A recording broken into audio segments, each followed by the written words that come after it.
The COVID-19 pandemic and the ensuing global lockdown have had a profound effect on the world of fashion, pushing designers, buyers, researchers and journalists alike to wonder how the industry will look once the virus has been defeated.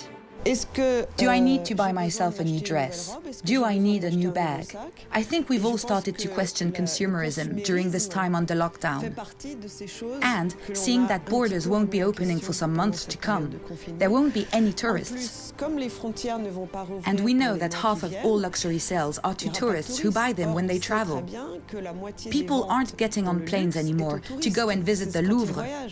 They travel to go and shop at Louis Vuitton or to Hermès to buy a bag. The Louvre always comes second on the list, let's be honest. A number of young labels are already adapting to this strange new world. Women will be spending more time at home, working from home. So obviously, the fit of clothes is going to become more casual. More of a focus on day-to-night dressing. Think a dress you can wear from 9 a.m. to 11 p.m. that you feel good in, with fabric that embraces you. A dress that's still elegant and chic, because women my age want to be chic. We also want to have some fun, a little wink to sass.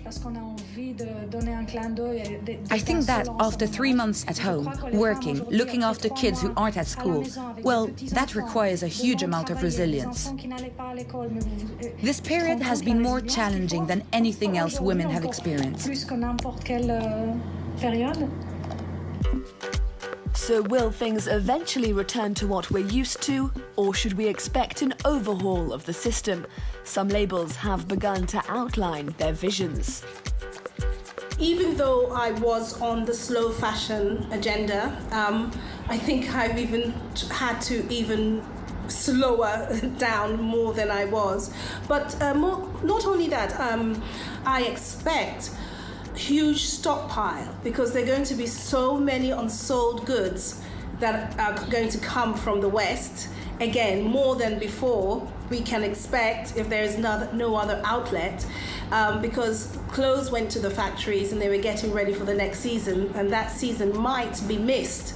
So I've started showcasing how we upcycle, repair, and get clothes ready. And also I've joined a lot of groups worldwide who are promoting sustainability, green fashion, upcycling, swapping, renting clothes, and all kinds of alternative ways of getting clothes to your hands. So that's where we are at the moment, and trying to stay optimistic. In Paris, fashion researchers are looking to the past for clues as to what could come next.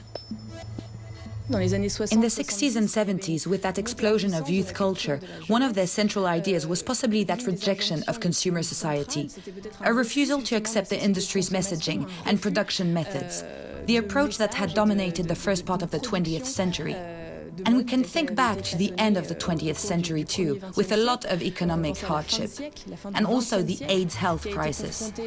AIDS left a real mark on a whole range of creative industries.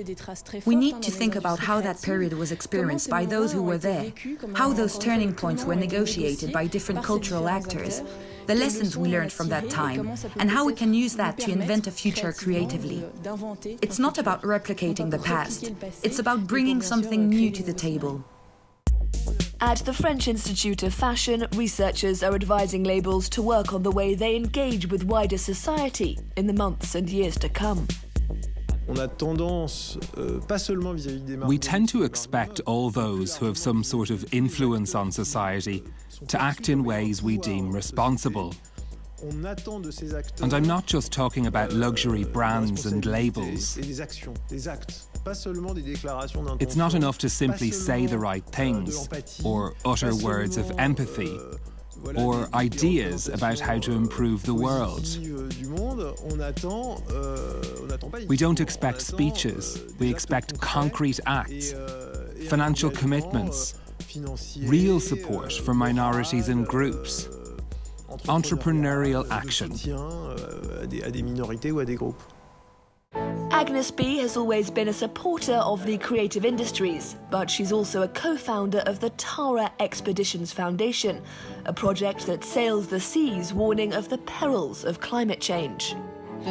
I was in the streets in '68. I was protesting against a consumer society.